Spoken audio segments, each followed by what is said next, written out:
गोहत्या या गोष्टीच्या संबंधी या देशात महाराष्ट्रासह सगळीकडे कायदा झालेला आहे. तिथं गोहत्येच्या संबंधी समाजातल्या काही वर्गाच्या हे असू शकतात, भावना असू शकतात आणि त्याचा सन्मान केला होता. गोहत्या म्हणतो मी. पण आणि तो कायदा म्हणजे पूर्वी आमचं सरकार दिसत होतं तेव्हाही झालेला होता, याच्यात काही नवीन नाही. तर बंदी या देशात होतीच. पण आता जे बदल केले आहेत त्याच्यात दोन भाग केले.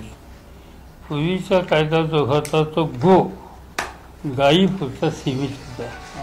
आता त्याची दुरुस्ती केली गोवंश, आणि यानंतर आता कॅटल रिस्ट्रिक्शन, मुवमेंट, बाजार, all this thing. And I think buffalo or camel and others, these animals are also brought under this new law.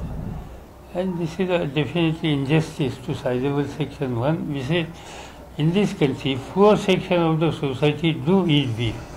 Beef means no go. I am not saying cow meat. I am buffalo meat, other meat, camel meat.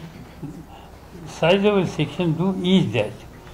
And I don't think it's a responsibility of the government that to take a decision on what should he eat and what he should not eat. And secondly, beef export is a major export of this country. And I don't know why this type of decisions are taken.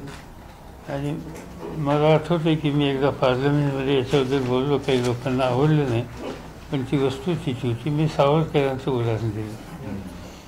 सावरकरांना सांगितले की ते तर म्हणजे आम्ही असं म्हणतो की गायीला आम्ही मान्य करतो, बाकीच्या गोष्टी नाहीत. पण मी त्यावेळी म्हणले की सावरकर असं म्हणले की एक तर पहिल्यांदा म्हणले की गोमाता ती म्हणजे बैलाची माता गो असं मी मानतो, हे त्यांनी सांगितलं. आणि दुसरं त्यांनी सांगितलं की गाय ही उपयुक्त पशु आहे.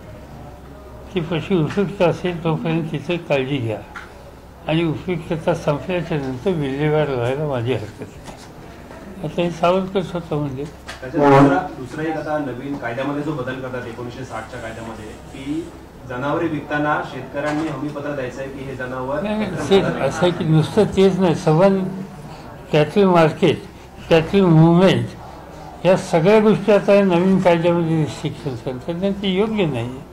हा गाईचा सन्मान करा, त्याला कल्पाचा विरोध नाही.